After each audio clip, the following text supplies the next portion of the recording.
వక్రతుండ మహాకాయ కోటి సూర్య సమప్రభ నిర్విఘ్నం కురుమే దేవ సర్వకార్యేషు సర్వదా. భగవద్భక్తులారా, సనాతన ధర్మ ప్రవచనాలనే మన ఛానల్ ద్వారా విశేషంగా భగవత్ తత్వాన్ని తెలుసుకుంటూ మానవ జన్మను సార్థకం చేసుకోవాలనే లక్ష్యంతో ముందుకెళ్తున్నాం. మా ఛానల్ను సబ్స్క్రైబ్ చేయండి, లైక్ చేయండి, షేర్ చేయండి. గణపతి విశేషమైన శక్తి. కుబేరుడు అత్యంత ధనము అనే దానికి అధిపతి కదా. గణపతిని ఆయన ఒకరోజు భోజనానికి పిలుస్తారట. పిలిచి, నా యొక్క విశేష సంపదతో మీకు చక్కని భోజనాన్ని పెడతానని ఆహ్వానిస్తాడు. గణపతి కూడా ఎంతో చక్కగా హాయిగా రెడీ అయిపోయి మధ్యాహ్నానికల్లా భోజనానికి కుబేరుని ఇంటికి పెడతారు. గణపతికి భోజనం పెట్టడం మొదలు పెడతారు.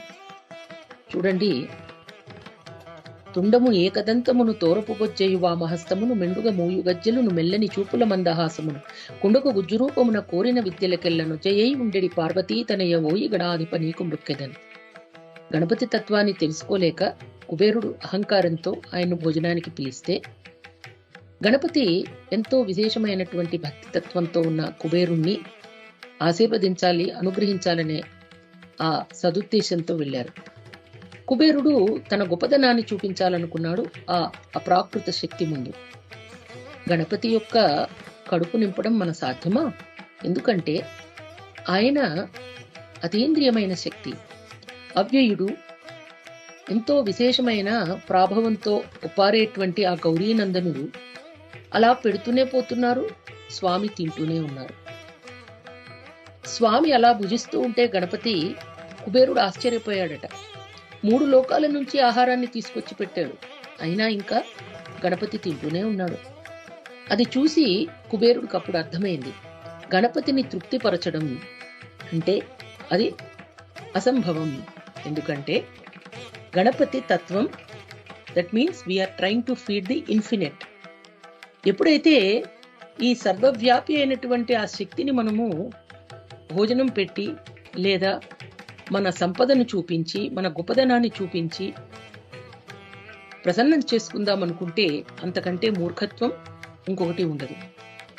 భగవంతుణ్ణి కేవలం ఆ రుక్మిణీదేవి తులసీదళంతో ఏ విధంగా జయించిందో, ఆయన యొక్క ప్రేమను, అనురాగాన్ని ఎలా సంప్రాప్తింపజేసుకుందో, అలాగే మనం కూడా గణపతి తత్వాన్ని తెలుసుకుంటూ, గణపతికి కావాల్సింది ఒక చిన్ని ఉండ్రాయి, ఒక గరిక.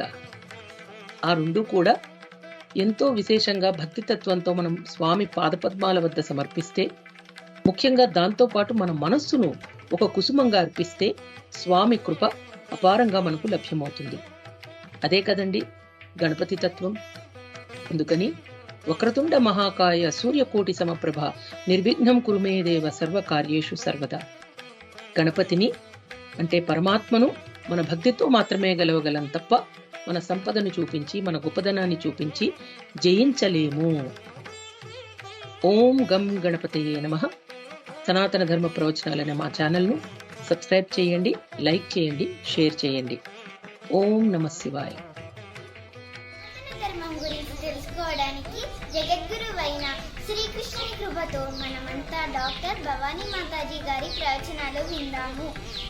హరే కృష్ణ. మా ఛానల్ని సబ్స్క్రైబ్ చేయండి, లైక్ చేయండి, షేర్ చేయండి, కామెంట్ చేయండి. హరే కృష్ణ. శ్రీరామ్ జయ రామ్ జయ జయ రామ్, శ్రీరామ్ జయ రామ్ జయ జయ రామ్.